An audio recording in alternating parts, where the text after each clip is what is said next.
E meus queridos, vamos falar agora, pessoal, da nossa próxima organela, lisossomos. Lisossomos, tu está vendo aí no primeiro retângulozinho que fala que ele se origina do retículo do complexo. Na verdade é uma sequência, tá? Ouve bem o que eu vou te falar.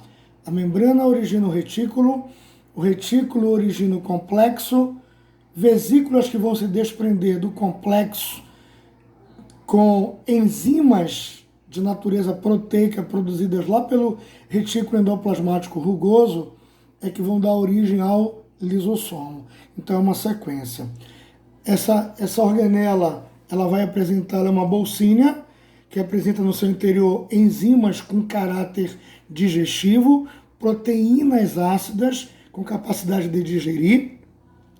Vamos ver inicialmente que existem 3 tipos de lisossomo: primário, secundário, também chamado de vacúolo digestivo, e o corpo residual ou vacúolo residual. Perfeito? Vamos lá. Mantenha atenção aí, mantenha o foco. Já já eu volto nisso aqui, ó. Então, esses 3 tipos de lisossomo, pessoal, é assim. Assim que o complexo elimina essa vesícula do seu interior contendo só as enzimas digestivas, ele é chamado de lisossomo primário. Quando esse lisossomo primário agora se anexa a uma partícula que vai ser digerida, de natureza sólida, fagossomo, de natureza líquida, pinossomo, lembra da fagocitose, da pinocitose? Ele agora está realizando a digestão. Portanto, ele agora é chamado especificamente de lisossomo secundário ou vacúolo digestivo.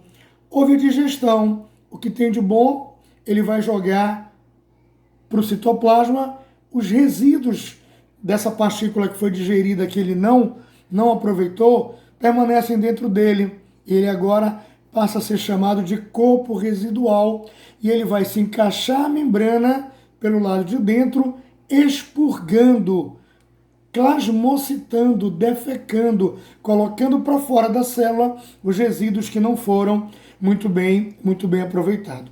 Vou voltar rapidinho para te mostrar aquela imagem que eu havia passado. Ó, bem aqui, pessoal. Então, dá um olho, ó. O retículo endoplasmático se modifica, origina um complexo.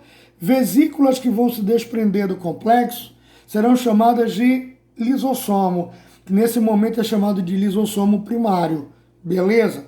Quando a célula engloba uma partícula vinda de fora, se é sólida, fagocitose, se é líquida, pinocitose, esse lisossomo primário vai se incorporar a essa partícula e vai fazer então a digestão.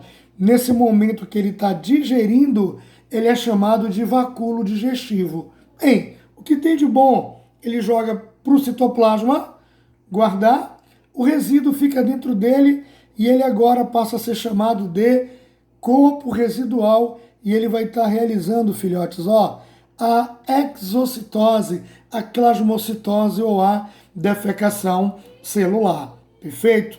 Só te chamar a atenção logo aqui, ó.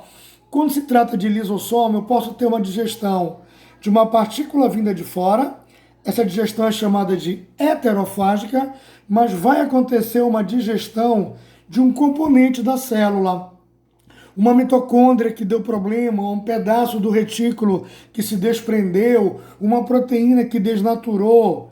Então, quando o lisossomo digerir um componente da própria célula, essa digestão agora deixa de ser heterofágica, porque não é algo que veio de fora, mas é algo que já fazia parte da célula, era um componente celular, e ela passa a ser chamada de digestão autofágica, né? Então o objetivo aí é retirar da célula coisas que não estão mais funcionando ou fazer uma limpeza, né? Para que novas estruturas possam ser, então, produzidas e fabricadas. Tá certo?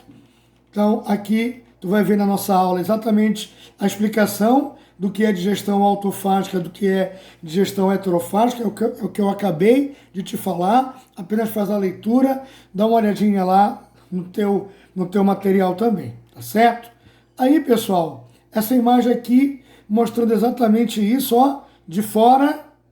Se veio de fora, digestão heterofágica. Se é um componente de dentro da célula, digestão autofágica. Perfeito? Digestão intracelular. Vamos lá.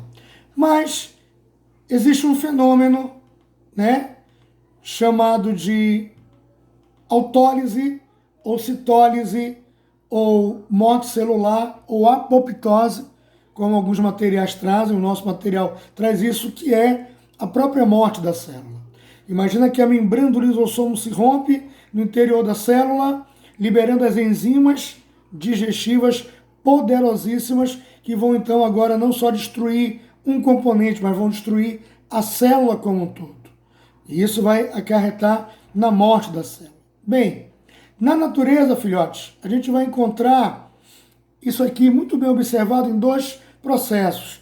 A regressão da cauda do sapo, da sua vida desde o girino, né? Quando ele começa a sofrer a metamorfose, as patinhas começam a aparecer, até a vida adulta essa cauda regride. O que aconteceu?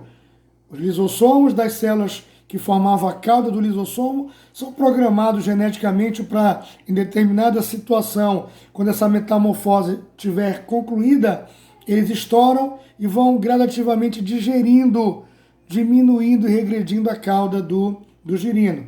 Mas a gente também vai observar isso, pessoal. No nosso período embrionário aí nós temos umas membranas interdigitais.